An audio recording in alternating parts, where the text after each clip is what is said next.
नमस्कार, capital TV Uttar Pradesh में आपका स्वागत है और मैं हूं आपके साथ साइमा। लोकसभा चुनाव से पहले यूपी की राजनीति में जबरदस्त हलचल देखने को मिल रही है।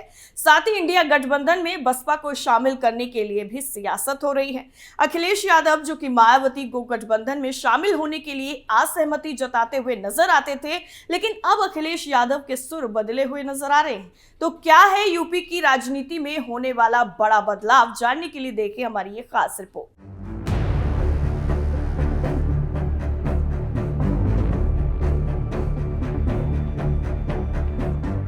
आगामी चुनाव से पहले यूपी में सियासी हलचल तेज देखने को मिल रही है।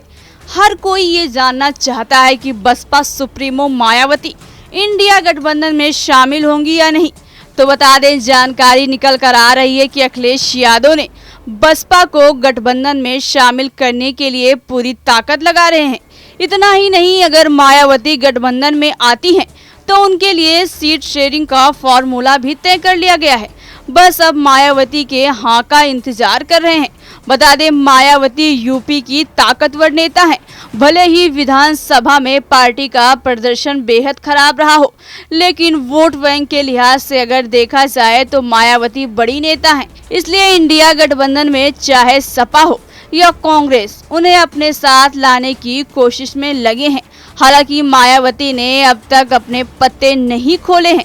बताया जा रहा है कि वो 15 जनवरी को अपने जन्मदिन पर कोई बड़ा ऐलान कर सकती हैं। जानकारी के अनुसार सपा 35 सीटों पर चुनाव लड़ सकती है और बसपा को 25 से 30 सीटें देने को राजी हो सकती है।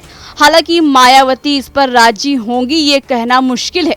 वहीं कांग्रेस 10 और आरएलडी को 5 सीटों पर लड़ने के लिए कहा जा सकता है। सपा ने ये आंकड़ा विधानसभा चुनाव के नतीजे को देखते हुए लिया है।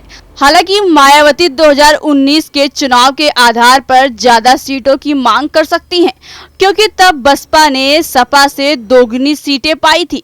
साथ ही आपको ये भी बता दें कि कई राजनीतिक जानकार बता रहे हैं कि सपा और बसपा दोनों बराबर सीटों पर लड़ने का फैसला ले सकते हैं। इसके साथ जौनपुर की सीट से जेडीयू से धनंजय सिंह, नगीना से चंद्रशेखर आजाद और अपना दल कमेरावादी की पल्लवी पटेल को कुर्मी वोटरों वाली सीट पर चुनाव लड़ाया जा सकता है। सपा की लिस्ट में 20 सीटें ऐसी हैं जिस पर वो हर हाल में चुनाव लड़ना चाहती है। इसके लिए अभी से मंथन हो रहा है।